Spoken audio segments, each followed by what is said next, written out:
I'm Mungo Darkmatter and welcome to Dark Matters. Today on Dark Matters, episode 3 of building a Frankencaster. Today I'll be taking the pickguard and the electronics and putting them on the body of the Frankencaster. So I hope you find this episode useful.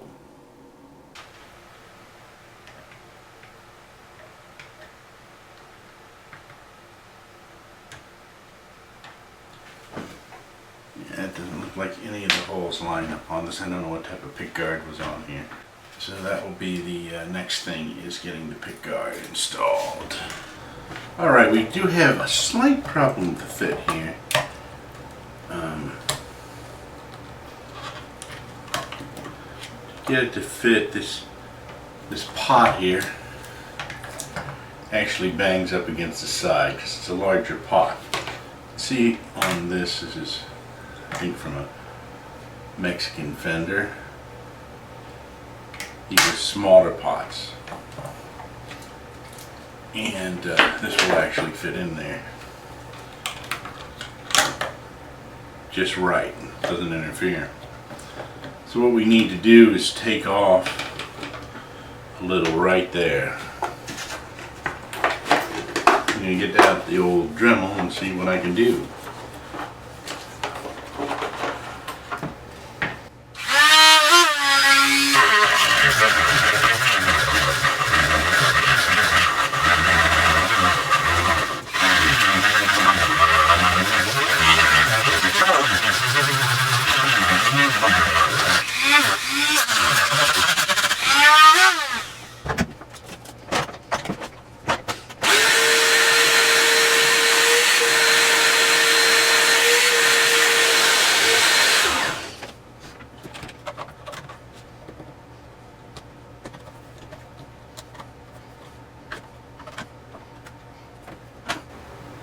Alright, it looks like it's hitting a little bit here too with that 5-way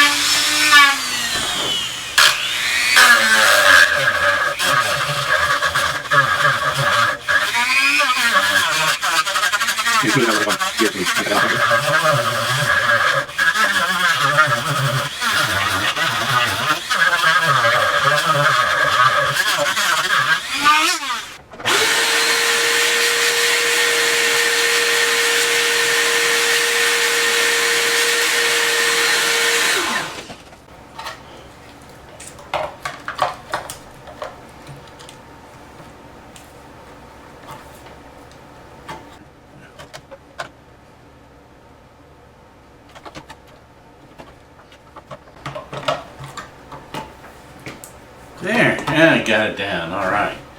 Fixed perfectly now. And that's nice. So we just trimmed off a little and that made the difference right there. Gotta be careful when you wire a pickguard. Make sure the wiring and everything is out of the way of the cavity that's been cut out. And this was a pre-wired pickguard. It's a little harder for them because they don't have the particular guitar in front of them and they don't know what the cavities are like. Sometimes there's a cavity cut out for each one of these. We're a little fortunate because we have this bathtub cavity here, so it's a little easier to fit electronics of the pickguard too.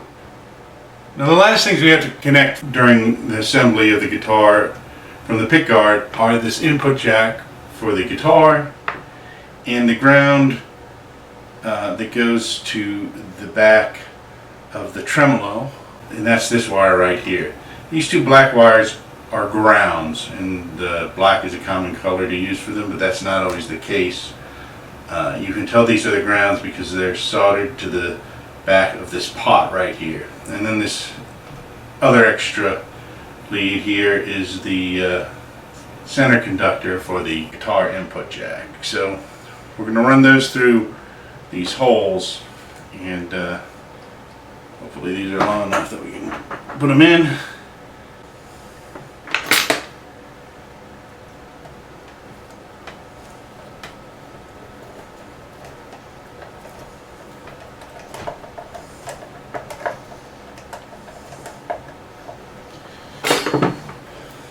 I'm going to put one screw in there to hold that down just for now.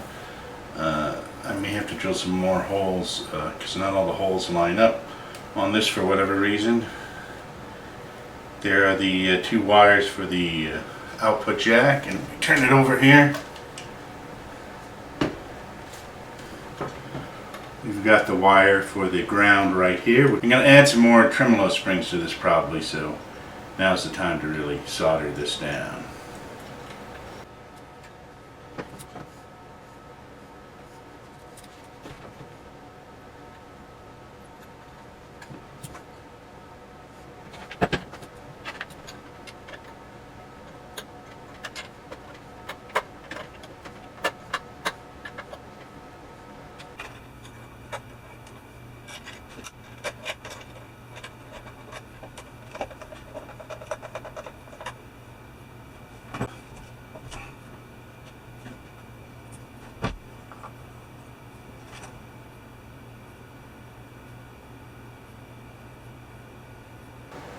Next thing is to connect this to the cover plate and to bolt that down.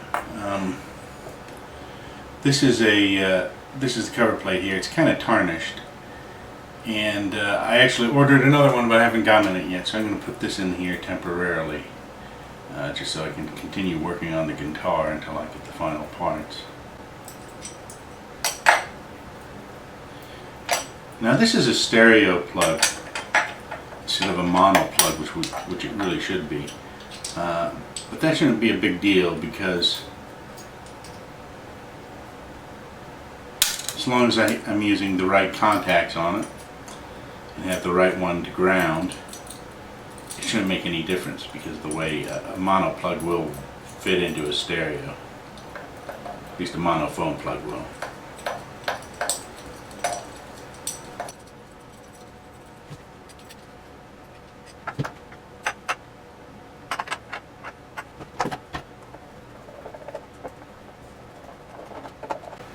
Alright, this should be all wired up to test. We just got to string it now, but we've also got to adjust these springs here. I need to get a couple more springs for that to really adjust the tension really tight to make it a hardtail, but the other way is to put a block in, or you can actually do both. So I'm going to just tighten this down some.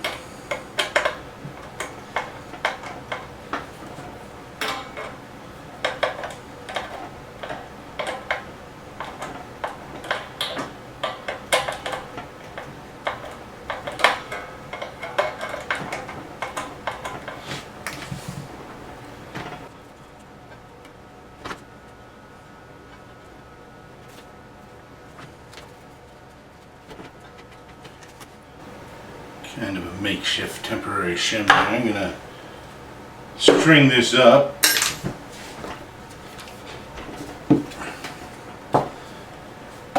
and test it out.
Well, that's it for episode 3.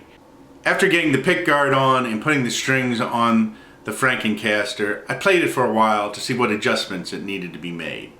So in episode 4, I'll be making some adjustments to the Frankencaster, and I'll show you how I did that and the problems I ran into doing that as well. I'm Mungo Darkmatter, and this has been Dark Matters. Be seeing you. Don't forget to like, share, and subscribe.